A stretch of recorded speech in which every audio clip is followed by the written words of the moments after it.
Emergency పోరాట యోధులకు తీపి కబురు. స్వతంత్ర సమరయోధులుగా కేంద్ర ప్రభుత్వం గుర్తింపు. భారత్ సురక్షా సమితి రాష్ట్ర అధ్యక్షులు అశోక్ కుమార్ యాదవ్ తెలిపారు. ఎమర్జెన్సీకి వ్యతిరేకంగా పోరాడిన సత్యాగ్రహులకు కేంద్ర ప్రభుత్వం త్వరలోనే తీపి కబురు అందిస్తుందని భారత్ సురక్షా సమితి రాష్ట్ర అధ్యక్షులు అశోక్ కుమార్ యాదవ్ తెలిపారు. బుధవారం మధ్యాహ్నం 3 గంటలకు భారత్ సురక్షా సమితి ఉమ్మడి కరీంనగర్ జిల్లా సమావేశం స్థానిక వికేబీ ఫంక్షన్ హాల్లో రాష్ట్ర ఉపాధ్యక్షులు ఏసీఎస్ రాజు ఆధ్వర్యంలో నిర్వహించారు. ఈ కార్యక్రమంలో ముఖ్య అతిథిగా రాష్ట్ర అధ్యక్షులు అశోక్ కుమార్ యాదవ్, బీజేపీ రాష్ట్ర సీనియర్ నాయకులు ముదిగంటి రవీందర్ రెడ్డి హాజరయ్యారు. ఈ సందర్భంగా అశోక్ కుమార్ యాదవ్ మాట్లాడుతూ ఎమర్జెన్సీకి వ్యతిరేకంగా పోరాడిన సత్యాగ్రహులను స్వతంత్ర సమరయోధులుగా కేంద్ర ప్రభుత్వం త్వరలోనే మనకి పెన్షన్ విధానం అమలు చేస్తుందని అన్నారు. నాటి ప్రధాని ఇందిరాగాంధీ తన అధికారాన్ని నిలబెట్టుకోవడం కోసం దేశంలోనే ఎమర్జెన్సీని విధించి పౌరకులను కాలరాసిందని అన్నారు.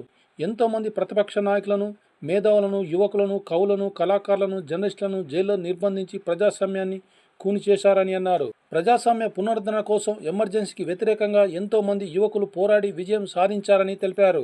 ఖచ్చితంగా భారత సురక్షా సమితి కట్టుబడి ఉంటుందని, ఏ సహాయమైనా మేము వచ్చి వెంటనే నిలిచి ఉంటామని భారత సురక్షా సమితి జగిత్యాల ఇప్పుడు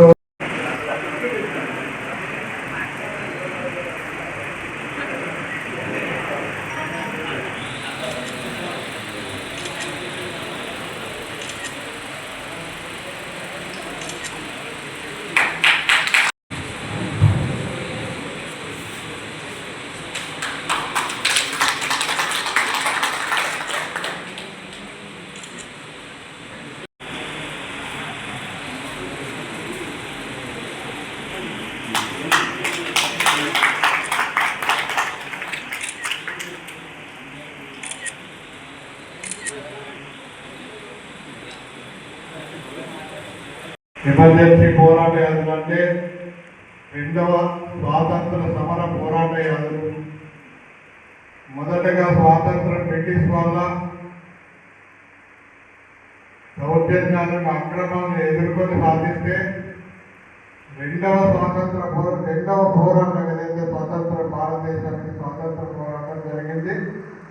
ఎమర్జెన్సీ సమయంలోనే అనేక మంది ఏమీ ఆశించకుండా, ఆ రోజు ఇక్కడ ఉన్న వాళ్ళందరూ కూడా యువకులై ఉంటారు. అనేక మంది దేశంలో ఒక పక్క ఇందిరాగాంధీ తన అధికారాన్ని దుర్వినియోగం చేసుకొని అధికారాన్ని కాపాడుకోవడం కోసం రాజ్యాంగంలోని ఆర్టికల్ 352 దుర్వినియోగం చేసుకొని తనకు అనుకూలంగా మార్చుకొని అంతర్గత ఎమర్జెన్సీ అని చెప్పేసి ఎమర్జెన్సీ ప్రకటించి అందరినీ కూడా అనేక మందిని వీసా చట్టం చేసి లక్షలాది మందిని, ఒక పక్క రాజకీయ నాయకులను, ఒక పక్క విద్యార్థి సంఘాల నాయకులను, యువజన సంఘాల నాయకులను, విలేకరులను, మీడియా వాళ్ళను అందరినీ కూడా గల్లాలు పెట్టిన ప్రతి ఒక్కరిని జైల్లో వేసి లక్షలాది మంది జైల్లో వేస్తున్న సమయంలో మీలాంటి అనేక మంది దేశంలో పోరాటం చేశారు, గలపెట్టారు. అనేక రకాలుగా కొందరు జైలుకి వెళ్ళారు, లాఠీ దెబ్బలు తిన్నారు. మరి అటువంటి పరిస్థితుల మీ అందరూ ఒక ఏదైతే మీరు పోరాటం చేసినటువంటి రెండవ స్వాతంత్ర పోరాటం మా అందరికీ స్ఫూర్తి. ఆ స్ఫూర్తిని మేము ముందుకు తీసుకోవాలంటే మీకు ఒక గుర్తింపు కావాలి.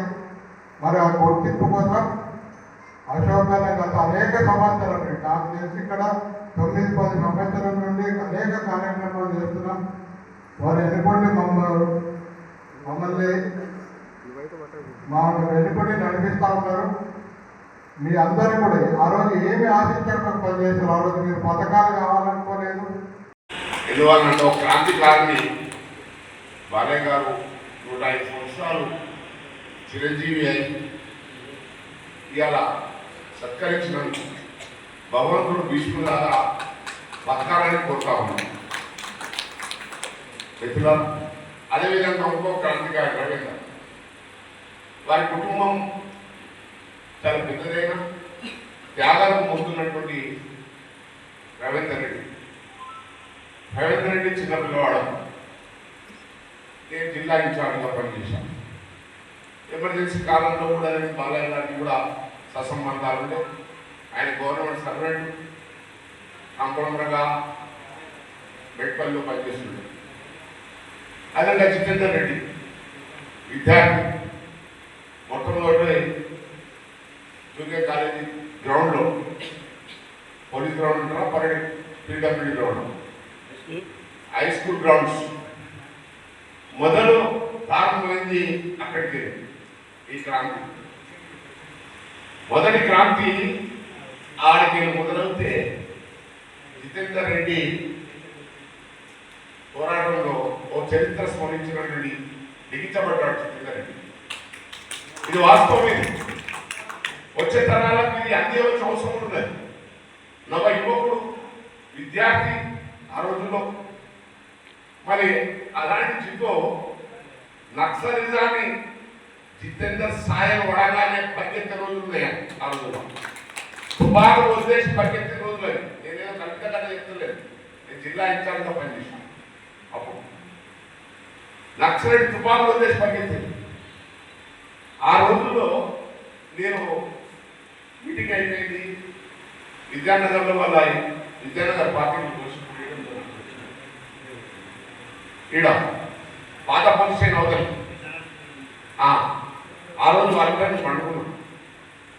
దేవేందర్ రెడ్డి నక్సలైట్ జూలరించారు. ఆయన దిగిజాకు వచ్చాడు. నేను పండుకున్నా. అప్పుడు రాజు, మాజీ ఎమ్మెల్యే రామకృష్ణారెడ్డి, అశోక్ రెడ్డి, జితేందర్ రెడ్డి, భూమయ్య, గోపాల్ రెడ్డి, రాజకొండ శ్రీరాములు, వీళ్ళందరూ మేల్కున్నారు.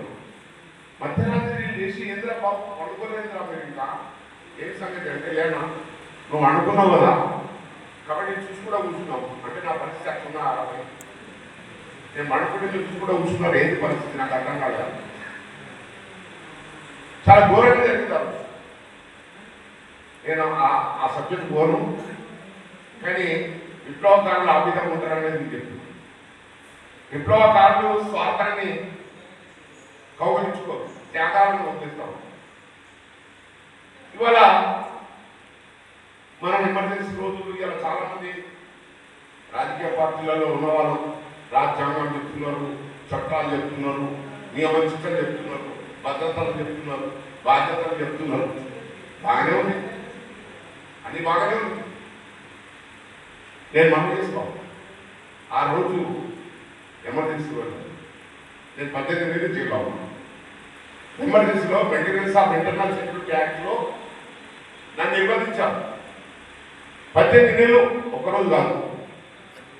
ఇట్లయితే మిగతా అంశాల మీద ఇంకొక సార్లు జైలు వెళ్ళా. అది అంశం కాదు. జాతి గురించి, నేషనల్ గురించి 18 ఏళ్ళు నేను జైల్లో